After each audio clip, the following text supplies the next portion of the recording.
concentration of Ag plus ions in a saturated solution of இது வந்து கொடுத்துட்டாங்க எவ்வளோ Ag plus ions இருக்குன்னு.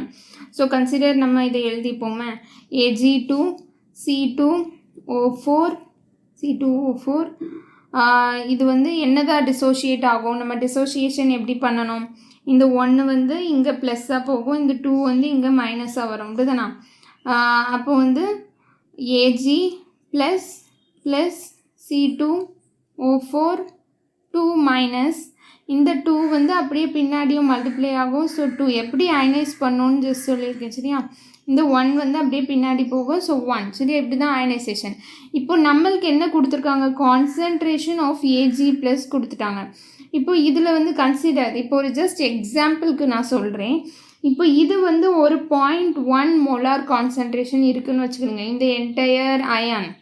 அப்போது Ag ப்ளஸ் எவ்வளோ இருக்கும் அப்படின்னா 2 × 0.1 டைம்ஸ் இருக்கும். அதே இது C2O4 வந்து 0.1 டைம்ஸ் இருக்கும். இதுதான் ரேஷியோ. இது இவ்வளோ இருந்துச்சுன்னா இது இவ்வளோ இருக்கும், ஏன்னா 2 டைம்ஸ் இருக்குது சரியா. இப்போ இதில் வந்து Ag ப்ளஸ் கொடுத்துருக்காங்க. இப்போ நம்மளுக்கு வந்து ஃபஸ்ட் நம்ம சாலிபிலிட்டி ப்ராடக்ட் எழுதிக்கலாம். இப்போ வந்து சாலிபிலிட்டி ப்ராடக்ட் எப்படி எழுதணும் அப்படின்னா இதில் வந்து 2s வரும் ஓகேவா.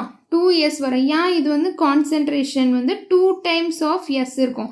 இது இனிஷியலாக இருக்குதுல்ல, அதுதான் என்னது எஸ் ஓகேவா. அப்போ வந்து இதில் என்னது 2 டைம்ஸ் ஆஃப் எஸ் இருக்குது, இதில் வந்து எஸ் தான் இருக்குது இன்டூ எஸ். அதுக்கப்புறமா நம்ம கான்சன்ட்ரேஷன் எழுதிட்டு இந்த முன்னாடி இருக்கிறது அப்படியே மேலே போடுவோம்ல, முன்னாடி என்ன இருக்குது 1 இருக்குது, இதில் முன்னாடி என்ன இருக்குது 2 இருக்குது. இதுதான் சாலிபிலிட்டி ப்ராடக்ட். கான்சன்ட்ரேஷனை இப்படி தான் எழுதணும். உள்ளே வந்து கான்சன்ட்ரேஷன் இருக்கும், அந்த ஸ்கொயரில் வந்து முன்னாடி போடுறத போடுவோம் சரியா. இப்போது இந்த கான்சன்ட்ரேஷன் ஆஃப் Ag ப்ளஸ் வந்து 2s அப்படி தான்.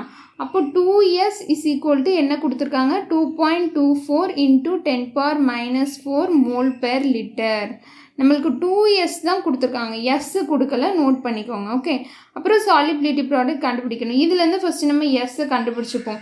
இந்த 2ஆல் இதை டிவைட் பண்ணோன்னா ஆன்சர் வந்து 1.12 × 10⁻⁻4 கிடைக்கும், மோல் பெர் லிட்டர் கிடைக்கும் ஓகே. இப்போ எஸ் தெரிஞ்சிச்சுன்னா ஈஸியாக KSP கண்டுபிடிச்சிடலாம். So KSP is equal to என்னது, இது பாருங்கள் 2 2 சார் 4 S 3 இதுதான் வந்து KSP வேல்யூ ஓகே. அப்போ 4 × இது வந்து இந்த 1.12 எஸ் வேல்யூ என்னது 1.12 × 10⁻⁻4 வந்து எத்தனை டைம்ஸ் 3 டைம்ஸ் போடணும் ஓகே. இதை நீங்கள் கால்குலேட் பண்ணிங்கன்னா 5.62 × 10⁻⁻12. இப்போ இதுக்குள்ளே யூனிட்ஸ் என்னது, அதுதான் ரொம்ப இம்பார்ட்டன்ட். ஒரு வாட்டி எஸ் இருந்துச்சுன்னா மோல் பெர் லிட்டர். இதில் எத்தனை வாட்டி இந்த எஸ் இருக்குது 3 டைம்ஸ் இருக்குது. அப்போ மோல் கியூப் லிட்டர் -3. ஒரு வாட்டி இருந்துச்சுன்னா 1, 3 டைம் இருக்கிறதுனால 3 டைம் மல்டிப்ளை ஆகிறதுனால இந்த மாதிரி யூனிட்டும் நீங்கள் பார்த்துக்கணும் ஓகேவா. ஸோ ஆன்சர் என்னது 5.62. அப்போ இதுதான் ஆன்சர் அப்படி தான். D option D is the correct answer okay. Thank you.